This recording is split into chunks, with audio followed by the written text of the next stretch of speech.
This is Mac OS Ken. Ming-Chi Kuo sees no delay for iPhone 15 Pro Max, looking at the shift to premium smartphones, and Foxconn's founder goes big with the bluster. It is Tuesday, the 29th of August, 2023.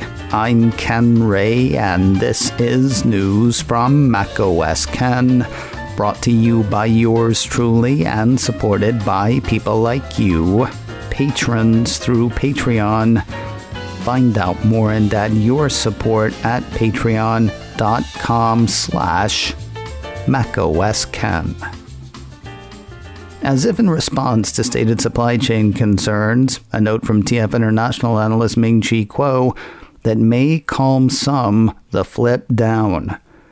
We talked yesterday and a few times over the past few weeks about rumors of a slow roll for iPhone 15 Pro Max. That's said by just about everyone who says that to be due to a shortage of camera components from Sony for Apple's top-of-the-line device.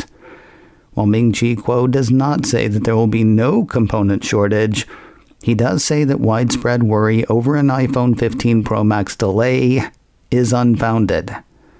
Quoting part of a note he posted to Medium, the market is concerned that iPhone 15 shipments will be further cut due to supply chain issues, especially iPhone 15 Pro Max shipments will be delayed. However, the fact is that the iPhone 15 Pro Max will start mass shipments this week, and Apple is also increasing shipments of legacy models simultaneously. Not only does he see the potential for iPhone shipments to grow between 5% and 10% in 2024 versus 2023, he thinks the hand-wringing over the supply chain may have created a buying opportunity for Apple shares. Quoting his note again, with the market being overly conservative on iPhone 15 shipments, leading to a correction in the stock price, and a favorable trading sentiment for new product announcements, Apple stock may have a rebound opportunity in the near term. I am seriously not saying that that's why financial analysts publish reports freaking out about the supply chain every year, but do you think that's why financial analysts publish reports freaking out about the supply chain every year? I'm seriously not saying that.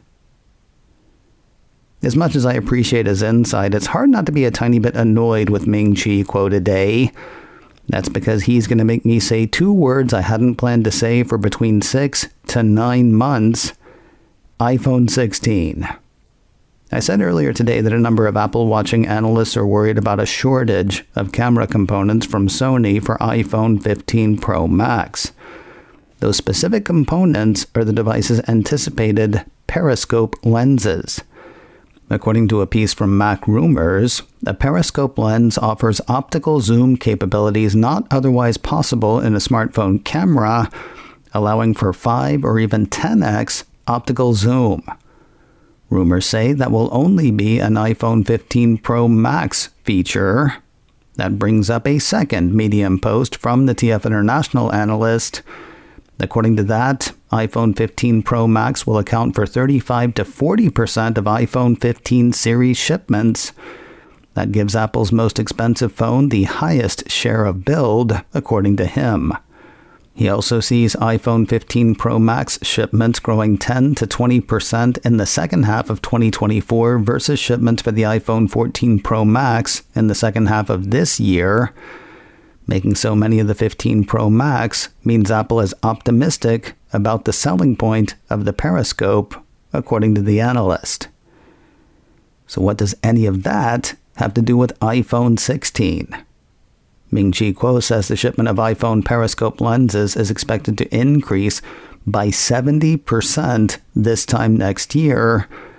The second Medium post indicates that both iPhone 16 Pro and iPhone 16 Pro Max will sport the Periscope lenses.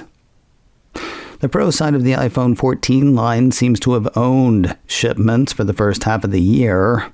Now a piece from CNBC says we can expect to see that again with the iPhone 15 line. The financial site has written up findings and proclamations from tech research and advisory group Omdia. CNBC has the firm indicating that in the January to June period, Apple's iPhone 14 Pro Max shipped 26.5 million units, the most out of any model from any manufacturer, compared with 21 million units shipped for the iPhone 14 Pro. The piece goes on to show the consumer-level iPhone 14 coming in third with 16.5 million units shipped in the first half of the year. That was followed by iPhone 13 with shipments of 15.5 million units. The way CNBC sees it, the numbers reflect a growing shift among consumers toward the more higher-end parts of the market. Now, it should also be remembered, Apple kind of stunted growth at the low end of the line. This it did by leaving iPhone 14 running on iPhone 13's A15 processor. In years past, iPhone 14 would have gotten the same A16 processor that ended up powering iPhone 14's Pro and Pro Max. I don't guess that observation is actually at odds with the Omdia findings, except to say that, barring the camera, iPhone was one of the few products Apple offered that didn't require paying a premium to get a premium device.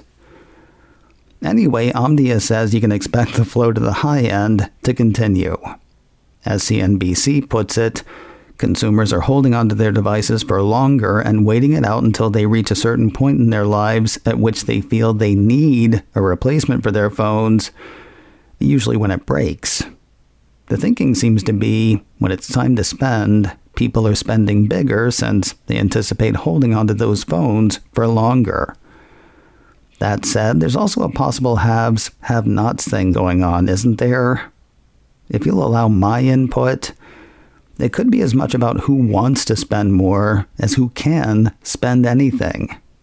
CNBC has Omdia indicating that sales at the consumer end of Apple's phones will be flat to slightly lower for this year. At the same time, the piece has an Omdia researcher saying that Pro and Pro Max models will see continued growth due to solid demand for premium models. It seems political bravado knows no bounds. A piece from Bloomberg says Terry Gou, Foxconn's founder, former CEO, and former chairman, is planning to run for president of Taiwan. Again. He actually became a former Foxconn exec in 2019 when he left that company for his first presidential pursuit. Now he says his ties to other businesses through Foxconn, which he left 4 years ago, mean Beijing wouldn't mess with him. Quoting the Bloomberg piece, if China were to confiscate assets of Foxconn, it would hurt the interests of major global pension funds, and no foreign investor will dare to invest, he said at the launch of his campaign in Taipei.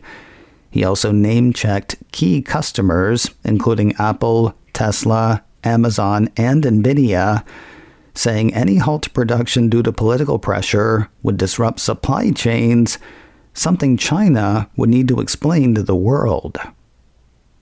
Dude, have you met China? Bloomberg says he also said that he will not bow to China's threats, that he has no personal assets in China, that he doesn't take instructions from Beijing, and that China's economy is in terrible condition. Perhaps wanting to distance itself from its founder is Foxconn. In a statement after Gou's comments, the contract manufacturer says, as the founder, Gou already handed over the baton 4 years ago and no longer participates in the daily management of the company.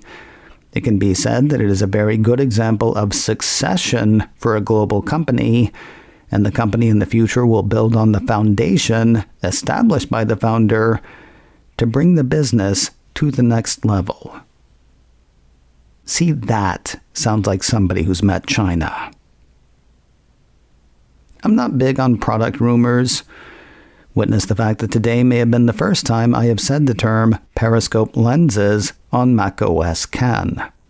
Still, I came across an Apple product rumor yesterday that I found really interesting. A few pieces, including one from my download blog, say Apple may drop the leather iPhone cases it sold for years in favor of vegan alternatives. According to the report, 3 separate sources have claimed that Apple won't be releasing leather cases for the iPhone this year. For the iPhone 14 and earlier, Apple offers leather cases in a range of colors and styles made from specially tanned and finished supple leather. I gotta say, I'd be interested in one of these vegan things if they made it for iPhone 13.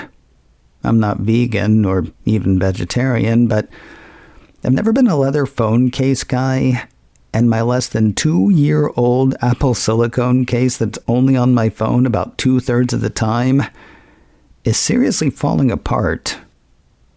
Annoyingly so.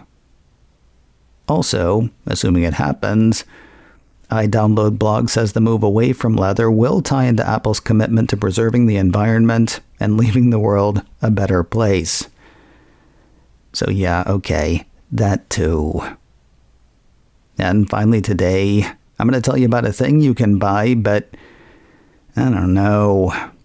The piece from Apple Insider says gourmet food company Mackenzie Limited has created limited-time shortbread cookies for fans of the iconic Apple TV Plus comedy Ted Lasso. Now, something you may know about me, I love Ted Lasso.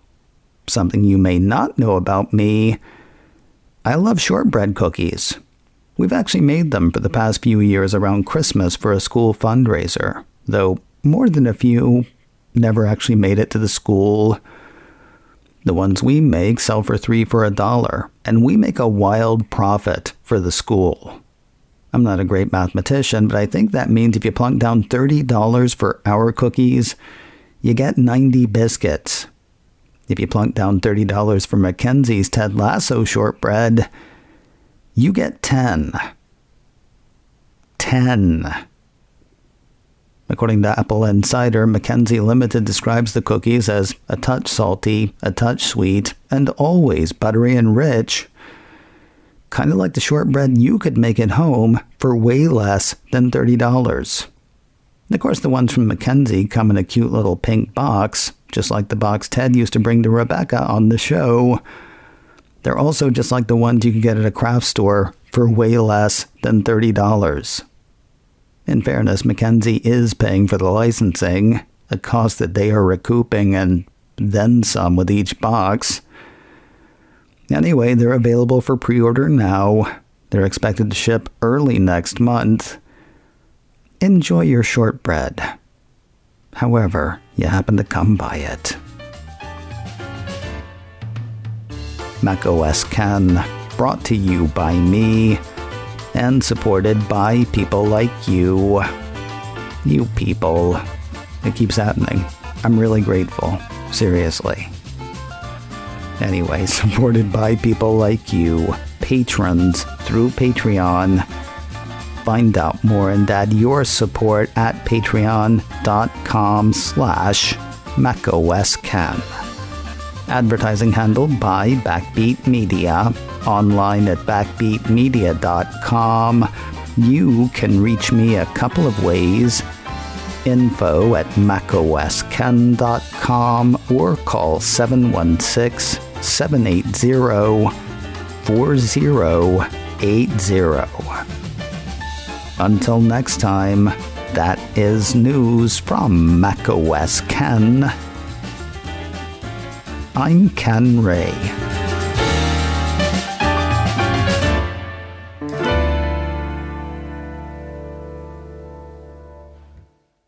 Ciao.